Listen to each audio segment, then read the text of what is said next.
All right, great people of the DMV, I have to know what you guys think about your man Jake Paul canceling his fight with Baltimore's own Hasim Rahman because it's fucked my whole weekend up. I couldn't wait to see Jake Paul get knocked the fuck out, slept, somnambulism, hanging through the ropes, suspended from my boy Hasim, because I wholeheartedly believe that was going to happen. And I think that Jake Paul knew it was going to happen too, which is why he canceled this fight. So the particulars behind that is Jake Paul put in these crazy ass weight stipulations so that Hasim Rahman could be at a severe disadvantage, right? Straight up hydration R word of if you know boxing, right? Or just period. Can't say that word, but that's a hydration overload by trying to have this man fight at 200 pounds. Hasim Rahman, I would think, probably walks around in the maybe around 230 pounds. Right? So if he's walking around 230 pounds, he's fighting at Bridger weight, which is 200 to 224 pounds. He may walk around even above that. But he's weighed in, I believe, at 216 pounds before. So probably the lowest we could see him be comfortably is probably around 215 pounds.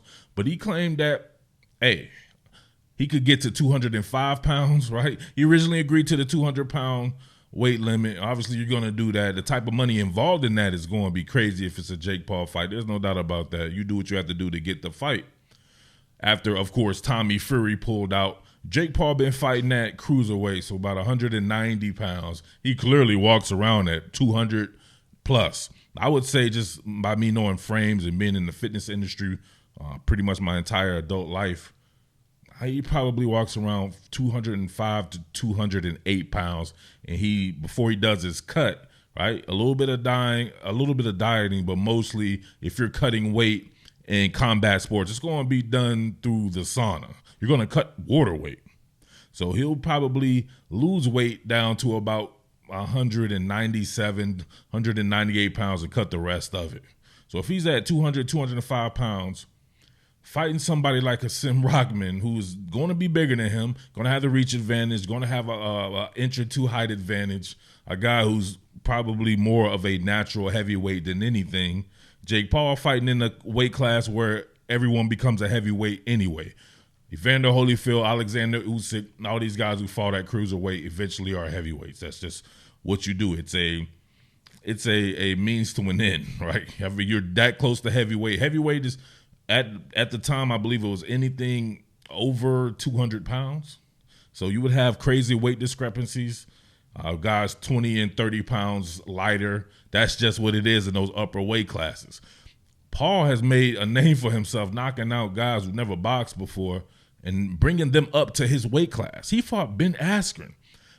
Ben Askren fought at 170 pounds his entire career. You bring him up to 190 pounds. He was flabby as hell. He was made to order. My boy Tyron Woodley, 170 pounder, never fought above that before. And you brought him up to 190 pounds. It was a lot more competitive. Obviously, the second one, a short notice fight, he caught Woodley, knocked him out real good. No doubt about that.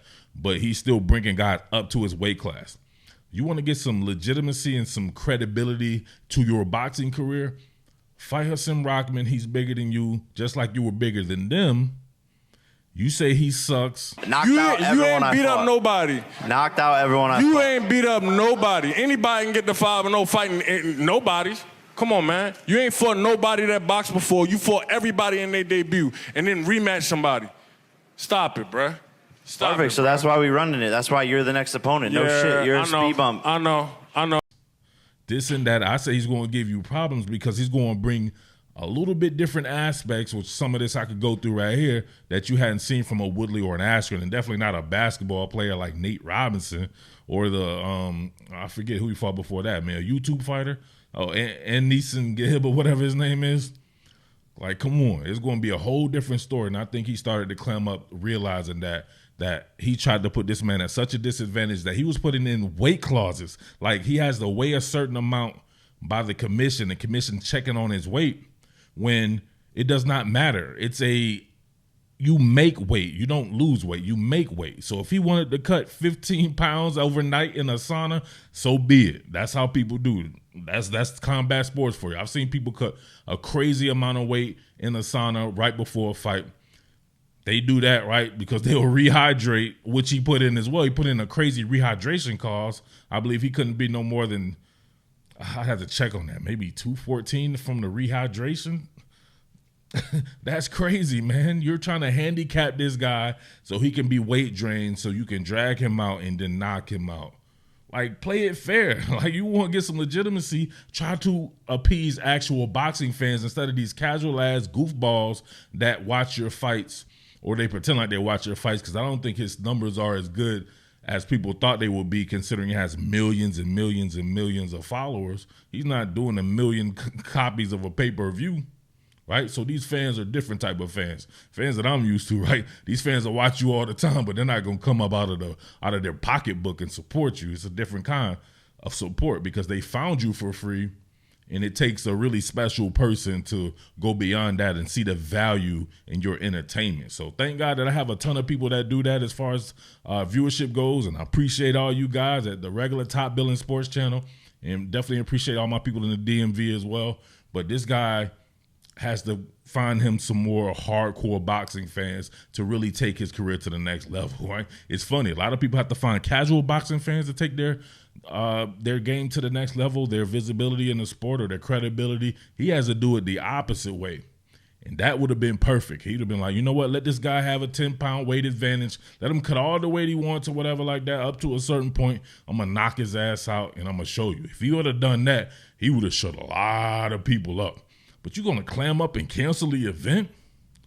Come on, man. This shit was going to be hard. We got the Georgetown alumni playing the Maryland alumni right up in PG County in College Park. That's going to be hard. I'm thinking about going to that bad boy there.